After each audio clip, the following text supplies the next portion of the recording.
mayormente en las áreas sociales de inversión. Entonces es interesante que ahí parece que se llegó a un acuerdo que por debajo de tal meta, este dinero adicional que tú vas a recaudar, que no está en el presupuesto, tú no lo puedes gastar. Alegremente. Ahí tú no lo puedes tocar. Eso va a aumentar entonces el superávit primario o disminuir el déficit primario, y eso es garantizar la estabilidad fiscal. Y qué bien que así sea. Ahora, yo creo que también es interesante ver de que, y es una prueba de la confianza que existe sobre las autoridades por parte del Fondo Monetario Internacional, te dice que, bueno, mira, si tú me cumples esos parámetros, lo que está por encima lo manejas tú. Entonces, es interesante ver que en esta parte que es tan sensible se haya llegado a este acuerdo, y yo creo que eso está bien, porque, mira, está bien obviamente garantizarle al fondo que va a recuperar el dinero que ha metido. Ahora, yo creo que no solamente las deudas con el fondo son importantes, sino las mismas deudas con la sociedad son importantes. Y estas deudas se pueden amortizar aumentando el gasto y la inversión social. Eso está bien que eso esté confeccionado así.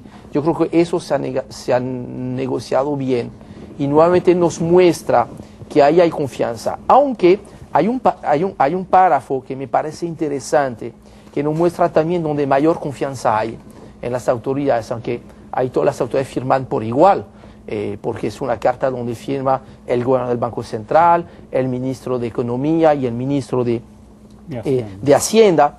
Ahí dice que la información para calcular el saldo global del sector público no financiero será proporcionada al fondo por el Banco Central. O sea que yo creo que hay muchísima confianza en las autoridades del Banco Central en todos los sentidos. Y yo creo que esas son las cosas que hay que leer de la carta para mostrar que, mira, y algunos tratarán de comentar que, mira, se tuvo que firmar un nuevo acuerdo. Mira, vamos a dejar de hablar de estupideces. Yo creo que lo que se ha hecho aquí es un ejercicio normal, preciso, porque cada 3 meses se tiene que revisar, y las revisiones, las ediciones que yo veo aquí en este documento hablan de que la economía va por buen camino. Va por buen camino porque el entorno no está empeorando y porque hay unas autoridades que siguen manejando bien el asunto. Pero aquí también en la parte social, donde dice política social, en la carta de intención, dice, en conformidad con los propósitos originales del programa, el gobierno seguirá aumentando los gastos de educación pública y servicios de salud para cubrir el aumento de la demanda de estos servicios. Aquí estamos hablando de no saldar la deuda, porque es para cubrir el incremento, es decir, para impedir que la deuda social se siga acumulando. Pero de todas maneras hay una declaración de política aquí donde se está dando a entender que no se está dejando de lado el tema de la política social.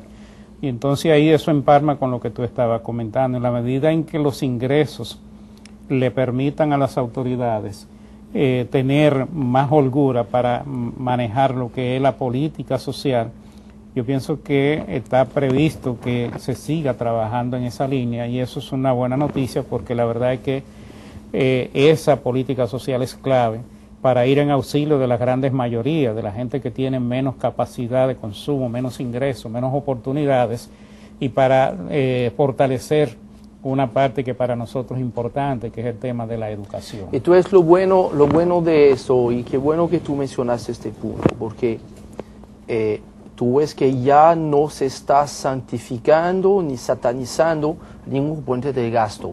Ya no está hablando de gasto corriente versus gasto de capital. Se está hablando de hay áreas de gasto social. Dentro del gasto social, cuando estamos hablando de rehabilitación de escuelas públicas y gasto de construcción, ahí obviamente estamos hablando de gasto de capital, porque nosotros estamos hablando de mejorar servicios médicos en zonas empobrecidas o de aumentar los salarios de los maestros. Ahí estamos hablando de gasto corriente. Y no es porque gasto corriente que sea malo, y no es porque es gasto de capital que sea bueno.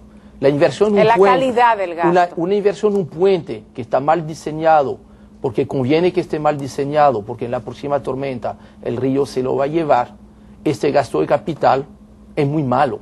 Es malo, malo, malo, malo. Entonces, yo creo que es interesante ver de que hasta en la terminología se está poniendo la prioridad correcta. Aunque es verdad, hay que reconocer que dentro del presupuesto del año 2010 no se ha podido llegar al incremento que está previsto como porcentaje del PIB. Ojalá con esos recursos adicionales que parece que van a aparecer por el aumento de la adicional del crecimiento, que podamos corregir un poquito eso. Parece que esa es la intención que hay precisamente en esta carta de intención. Así es, lo importante es la calidad del gasto. Vamos a una pausa y regresamos.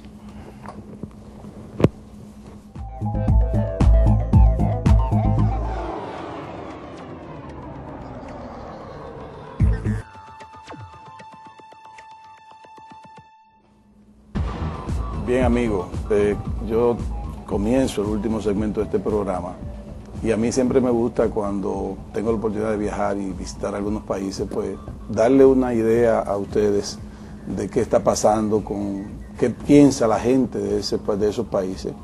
Y en esta ocasión estuvimos visitando a Panamá, a Ecuador y a los Estados Unidos.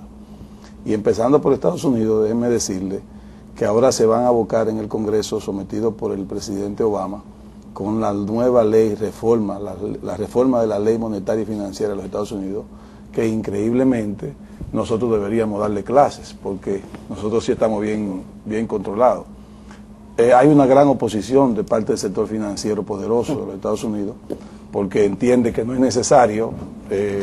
Lo que hubo fue sencillamente tal vez una estrategia de mercado que dañó el sistema financiero para ellos, pero no fue así. Fue un problema de descontrol. Definitivamente no había control en los Estados Unidos, una falta de regulación, y el presidente Obama entiende, y yo personalmente estoy muy de acuerdo con eso, en que hay que hacer una reforma para establecer mejores controles, de que no vuelva a pasar en los Estados Unidos el problema que hubo financiero.